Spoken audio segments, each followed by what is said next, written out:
Hello friends, welcome to CK Y education. आप सभी का स्वागत है सीके वाई एजुकेशन में। चलिए दोस्तों, जैसा कि हम लोग लुसेंट का ऑब्जेक्टिव क्वेश्चन देख रहे हैं, ठीक उसी प्रकार आज हमारा टॉपिक है कोशिका विज्ञान। ठीक है, इसके कोशिका विज्ञान में हम कोशिका के बारे में जानेंगे और इसके ऑब्जेक्टिव क्वेश्चन को देखेंगे। तो चलिए स्टार्ट करते हैं। सेल नाम किस जीव वैज्ञानिक ने सर्वप्रथम दिया? मतलब सेल का नाम किसने सर्वप्रथम दिया? तो इसका आंसर होगा किसने?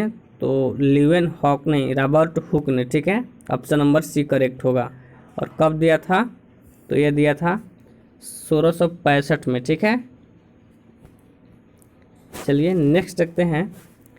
दोस्तों, यदि आपको वीडियो पसंद आए तो आप इसे लाइक ज़रूर करें, और यदि आपको लगता है कि हाँ इसको देखने में हमको कुछ सीख मिली है तो शेयर अपने दोस्तों के पास ज़रूर करें। ठीक है, तो चलिए स्टार्ट करते हैं।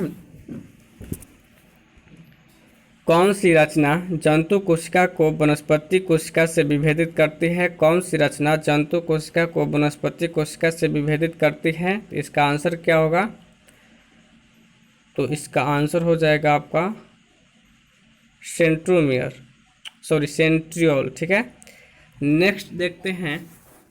कोशिका में राइबोसोम की अनुपस्थिति में निम्न में से कौन सा कार्य संपादित नहीं होगा? तो इसका आंसर हो जाएगा ऑप्शन नंबर सी, प्रोटीन का संश्लेषण नहीं हो पाएगा। यदि माइटोकॉन्ड्रिया काम करना बंद कर दे तो कोशिका में कौन सा कार्य नहीं हो पाएगा? यदि माइटोकॉन्ड्रिया काम करना बंद कर दे तो कोशिका में कौन सा कार्य नहीं हो पाएगा? तो भोजन का ऑक्सीकरण नहीं हो पाएगा। ठीक है, चलिए बताइए कि आप कमेंट में कमेंट कीजिए कि माइटोकॉन्ड्रिया को किसने खोजा। नेक्स्ट देखते हैं, कोशिका का ऊर्जा गृह किसे कहा जाता है? तो माइटोकॉन्ड्रिया को ही कोशिका गृह कहा जाता है। ठीक है, कोशिका का ऊर्जा गृह। ठीक है, निम्नलिखित में से कौन सा बड़ा कोशिकांग है? निम्नलिखित में से कौन सा बड़ा कोशिकांग है? तो ऑप्शन नंबर सी, प्लास्टिड है। ठीक है,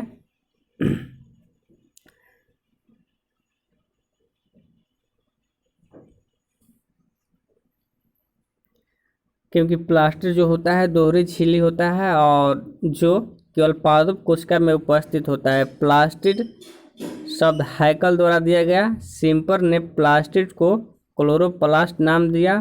प्लास्टिड 3 प्रकार के होते हैं, कौन कौन? ल्यूकोप्लास्ट, क्रोमोप्लास्ट और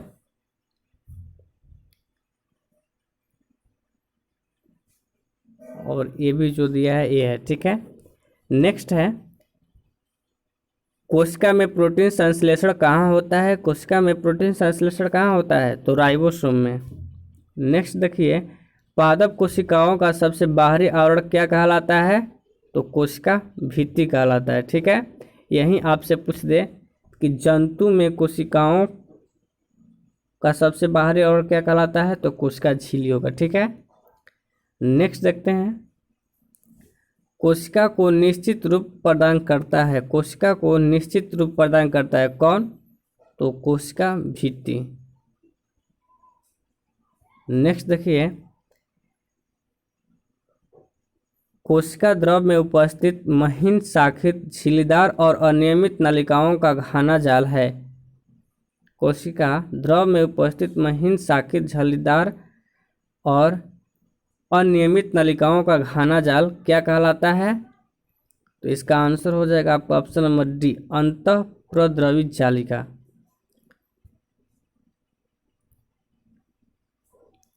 नेक्स्ट है, प्रोटीन निर्माण का सक्रिय स्थल क्या है? प्रोटीन निर्माण का सक्रिय स्थल क्या है? तो राइबोसोम।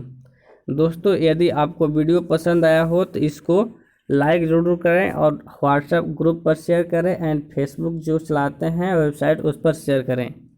यदि आपको लगता है कि हाँ यहाँ से कुछ क्वेश्चन सीखने को हमें मिल रही है, हमारा नॉलेज बढ़ रहा है, तो आप इसे ज़रूर शेयर करें। ठीक है, आपसे अनुरोध है। कौन सा कोशिकांग केवल पादप कोशिकाओं में पाया जाता है? तो कोशिका भित्ति भी पादप कोशिका में पाया जाता है, लवक भी पादप कोशिका में, रितिकाएं भी रिक्तिकाएं भी पादप कोशिका में। इसका आंसर क्या हो जाएगा? ऑप्शन नंबर डी, उपयुक्त सभी। कोशिकीय श्वसन का सक्रिय स्थल क्या है? कोशिकीय श्वसन का सक्रिय स्थल क्या है? इसका आंसर हो जाएगा ऑप्शन नंबर बी, माइटोकॉन्ड्रिया। यदि इसका पीडीएफ चाहिए तो दिए गए डिस्क्रिप्शन लिंक में टेलीग्राम पर ज्वाइन हो जाइए और Facebook page CKY education page को फॉलो कर लीजिए। अवर्णी लवक मुख्यतः पाए जाते हैं। अवर्णी लवक मुख्यतः पाए जाते हैं किस में पाए जाते हैं? तो इसका आंसर हो जाएगा ऑप्शन नंबर ए, जड़ की कोशिकाओं में। फूलों और बीजों को विभिन्न प्रकार के आकर्षक रंग कौन प्रदान करता है? तो इसका आंसर होगा क्रोमोप्लास्ट। ठीक है। पत्तियों का हरा रंग कौन प्रदान करता है? तो क्लोरोप्लास्ट। सारे के सारे इंपॉर्टेंट क्वेश्चन है जो कि प्रीवियस ईयर, कोई SSC तो कोई रेलवे के है। ठीक है। कोशिका की आत्मथैली किसे कहा जाता है? लाइसोसोम को, क्योंकि लाइसोसोम अपने ही कोशिका को खा जाता है। और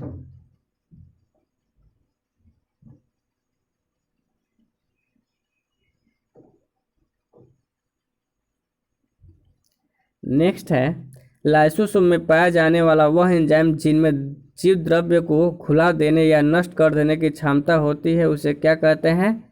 तो इसका आंसर क्या होगा? तो इसका आंसर हो जाएगा option number D, hydrolytic enzyme. Next है, 80% से अधिक सेल में पाया जाने वाला पदार्थ कौन सा है? तो जल। जल 80% लगभग पाया जाता है। निम्नलिखित में से किसने यह मूल अवधारणा प्रस्तुत की थी कि सभी जीव कोशिकाओं के बना हुआ है? किसने? तो स्लाइडेन और टी स्वान दोनों ने। ठीक है। 2 और 4 हो जाएगा इसका आंसर। ठीक है।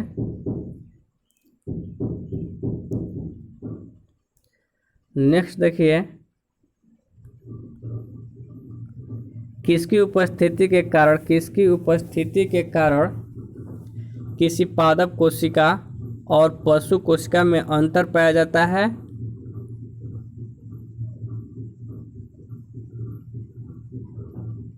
किसकी उपस्थिति के कारण किसी पादप कोशिका और पशु कोशिका में अंतर पाया जाता है? तो इसका आंसर हो जाएगा ऑप्शन नंबर बी, कोशिका भित्ति। ठीक है। और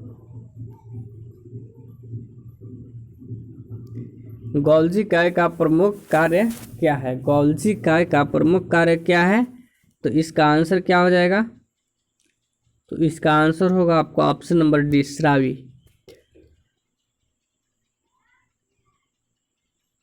निम्नलिखित में से कौन सा कोशिकांग DNA रखता है?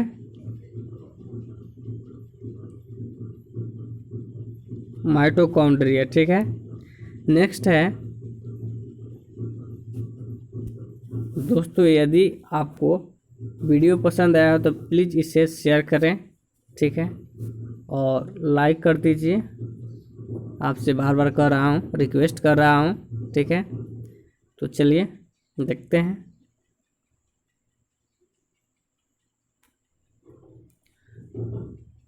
कौन सा कोशिकांग प्रोटीन संश्लेषण में प्रमुख भूमिका निभाता है? तो राइबोसोम। ठीक है। और या एंडोप्लाज्मिक रेटिकुलम राइबोसोम।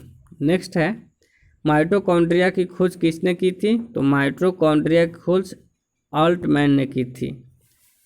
चलिए बताइए कि डी डुबे जो है ऑप्शन नंबर बी, यह किसका खोज किए थे? तो यह लाइसोसोम का खोज किए थे।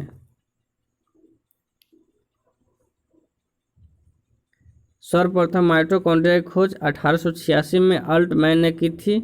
बाद में बेंदा ने इसका नामकरण माइटोकॉन्ड्रिया के रूप दिया। कौन सा अंगक प्रायः जंतु कोशिका में उपस्थित नहीं होता है? तो इसका आंसर क्या हो जाएगा?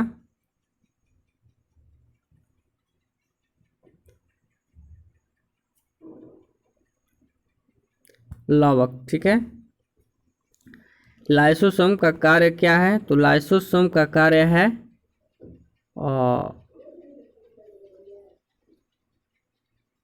अंतःकोशिकीय पाचन, ठीक है। देखिए यहाँ पर दिया है कि लाइसोसोम, क्रिश्चियन डी डुबे ने सर्वप्रथम 1995 में लाइसोसोम की खोज की।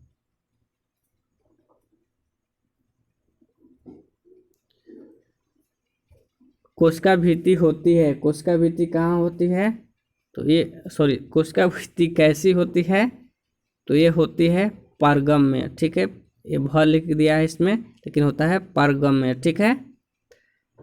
अगला है माइटोकॉन्ड्रिया का भीतरी वलन क्या कहलाता है? माइटोकॉन्ड्रिया का भीतरी वलन क्या कहलाता है? तो इसका आंसर हो जाएगा option number A, cristae. Next है माइटोकॉन्ड्रिया किस में अनुपस्थित होता है? तो ये अनुपस्थित होता है जीवाणु में, नहीं होता है, ठीक है। नेक्स्ट देखते हैं, जीव द्रव्य शब्द का प्रयोग सर्वप्रथम किसने किया था? जीव द्रव्य शब्द का प्रयोग सर्वप्रथम किसने किया था? इसका आंसर क्या होगा? तो इसका आंसर होगा ऑप्शन नंबर बी, पुरकिंजे ने। जीव द्रव्य जीवन का भौतिक आधार है, यह किसने कहा था? तो हेक्सले ने, ठीक है। नेक्स्ट है डीएनए के द्विहेलिक्स प्रारूप को पहली बार किसने प्रस्तावित किया? इसका आंसर है ऑप्शन नंबर ए, वाटसन तथा क्रिक ने। न्यूक्लियस की खोज सर्वप्रथम किसने की थी? न्यूक्लियस की खोज सर्वप्रथम किसने की थी? तो इसका आंसर क्या है? तो इसका आंसर होगा ऑप्शन नंबर डी, ब्राउन। कोशिका की क्रियात्मक गतिविधियां नियंत्रित होती है, कोशिका की क्रियात्मक गतिविधियां नियंत्रित होती है किसमें? तो इसका आंसर होगा ऑप्शन नंबर डी, केंद्रक के द्वारा। गुणसूत्र शब्द का प्रदान किसने किया था? वाल्डेयर ने, ठीक है। नेक्स्ट है अंतःद्रवी जालिका की खोज किसने किया था? अंतःद्रवी जालिका की खोज किसने किया था? इसका आंसर हो जाएगा पोर्टर ने, ठीक है। इलेक्ट्रॉन सूक्ष्मदर्शी की खोज किसने की थी? तो नॉल तथा रस्का ने कब किया था? पता नहीं दिया है, 1931 में, ठीक है। नेक्स्ट देखते हैं, वास्तविक केंद्रक किसमें अनुपस्थित होता है? जीवाणुओं में केंद्रक नहीं होते हैं। सर्वाधिक संख्या 2n में गुणसूत्र पाए जाते हैं किसमें? तो ओफियोग्लोसम में। इसमें गुणसूत्रों की संख्या कितनी है? 1260। नेक्स्ट है आपका कोशिका का जीवित अंश जीव द्रव्य कहलाता है, यह किससे बना होता है? कोशिका का जीवित अंश जीव द्रव्य कहलाता है, यह किससे बना होता है? तो इसका आंसर क्या होगा? तो इसका आंसर हो जाएगा आपका ऑप्शन नंबर डी, कोशिका द्रव्य, केंद्रक द्रव्य और एनी कोशिकांग से, ठीक है। कोशिकीय एवं आणविक जीव विज्ञान केंद्र कहाँ स्थित है? तो ये स्थित है कहाँ? तो हैदराबाद में। निम्नलिखित में से सबसे छोटी कोशिका कौन सी है? निम्नलिखित में से सबसे छोटी कोशिका कौन सी है? तो इसका आंसर हो जाएगा आपका ऑप्शन नंबर ए, माइकोप्लाज्मा। कोशिका के बारे में निम्नलिखित में से कौन सा सही नहीं है? ऑप्शन देखकर बताइए आप। तो इसका आंसर हो जाएगा आपका ऑप्शन नंबर डी, सभी देह ऊतकों में एक ही प्रकार की कोशिकाएं विद्यमान होती है, एक गलत है।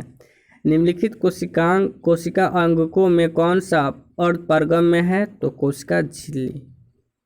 नेक्स्ट है निम्नलिखित में से कौन सा एक पौधे की कोशिका भित्ति एक संरचनात्मक घटना है?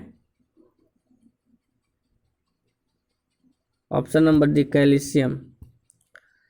न्यूक्लियस के बाहर डीएनए कहाँ मिलता है? माइटोकॉन्ड्रिया में निम्नलिखित में से कोशिका अंग से लाइसोम बनता है।